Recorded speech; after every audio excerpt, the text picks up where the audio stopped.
होता है कि पति और पत्नी के बीच में लड़ाई झगड़ा होता है और इसके बाद क्या होता है कि पत्नी चाहती है कि हम फिर से इस रिश्ते में आए, यानी कि अपने पति के साथ फिर से रहना चाहती है।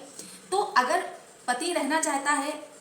तो क्या करे, और अगर पति नहीं चाहता है कि पत्नी उसके साथ रहे तो वो क्या कर सकता है। तो आज हम इसी विषय में आपसे विस्तारपूर्वक चर्चा करने वाले हैं। तो पूरी जानकारी के लिए आप मेरे साथ वीडियो में लास्ट तक जरूर बने रहिएगा। आपको करना क्या है कि ये आपका ही चैनल है, आप इसे सब्सक्राइब जरूर कर दें, साथ में बेल आइकन को दबा दीजिएगा जिससे कि हम जो भी नई अपडेट डालें उसकी जानकारी आपको होती रहे। और भी लोगों को ये वीडियो जरूर शेयर कीजिए जिससे कि उन लोगों की जानकारी होती रहे। नमस्कार दोस्तों, मैं एडवोकेट दिव्या, आपका मेरे इस यूट्यूब चैनल में स्वागत है। वीडियो के माध्यम से किसी की भावनाओं को आहत पहुंचाना हमारा उद्देश्य नहीं है। तो आज हम बात करने वाले हैं कि अगर मान लीजिए पत्नी ने आपके या आपके घर वालों के ऊपर झूठा केस कर दिया है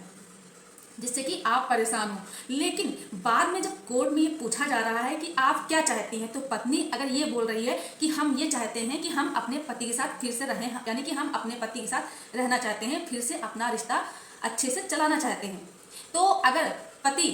ये चाहता है कि पत्नी उसके साथ रहे और फिर से इस रिश्ते को दोबारा से इसकी शुरुआत करें, तो पति को क्या करना है कि पति को कुछ चीज़ों का जरूर ध्यान रखना है। क्योंकि अगर एक बार पत्नी ने झूठे आरोप आपके ऊपर लगाए हैं बिना किसी रीजन के, तो हो सकता है कि आगे चल करके फिर किसी बात पे या फिर किसी कारण के वजह से वो फिर से आपके ऊपर झूठा केस लगाए। तो उससे आपको उसके लिए क्या करना है कि आपको सबसे पहले अपनी वाइफ से ये बोलना है कि उसने जो भी झूठे फॉल्स एलिगेशन लगाए यानी झूठे आरोप लगाए हैं, उन झूठे केसों को वापस ले लें। दूसरी बात, आपको क्या करना है कि आपको स्टाम्प पेपर में लिखवाना है उससे कि वो दोबारा से बिना किसी कारण के, बिना किसी वजह के, बिना किसी सबूत के आधार पर कोई भी फालतू का झूठा केस नहीं करेगी, और जो स्टाम्प पेपर में आप लिखवाएं उसे न्यूट्राइज करा दें। तीसरी बात, आपको क्या करना है कि अगर आपकी वाइफ कभी भी झूठा केस करने की धमकी दे या झूठा आरोप लगाए, तो आपको वीडियो जरूर बना लेना है जिससे कि अगर आगे चल के आपकी वाइफ आपके ऊपर आगे फॉल्स एलिगेशन लगाती है या झूठा केस करती है, तो आप उसे एज अ एविडेंस यानी कि साक्ष्य के आधार पर आप उसे कोर्ट में दिखा सकते हैं।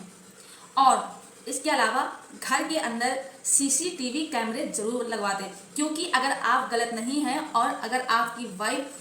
पहले झूठा केस लगा चुकी है, कर चुकी है, तो हो सकता है कि वो दोबारा से आगे चल कर के फिर से आपके ऊपर एलिगेशन लगाए या फिर कोई धमकी दे झूठा केस करने की। तो आपके पास सीसीटीवी रिकॉर्ड होगा, तो अगर आप गलत नहीं हैं तो आप बच सकते हैं, आप इसे एज अ एविडेंस कोर्ट में प्रोड्यूस कर सकते हैं। और इसके साथ साथ अगर आपकी वाइफ आपको आए दिन धमकी देती है, आपको परेशान करती है या फिर आपको झूठा केस आपके अगेंस्ट करने की धमकी देती है, तो आपको क्या करना है, आपको जाना है पुलिस स्टेशन और वहां पर एक साइलेंट एप्लीकेशन देना है अपनी वाइफ के अगेंस्ट में। तो इस तरह से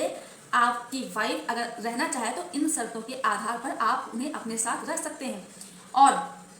मान लीजिए कि अगर आप अपनी वाइफ को अपने साथ में नहीं रखना चाहते हैं क्योंकि उसने इतने सारे आरोप लगा दिए हैं कि अब आपकी इच्छा नहीं है कि आप उसे फिर से अपने साथ रख पाएँ या फिर इस रिश्ते को शुरुआत से फिर से पहले जैसे बना पाएँ, तो आपको क्या करना है कि आपको कोर्ट में ये बोलना है कि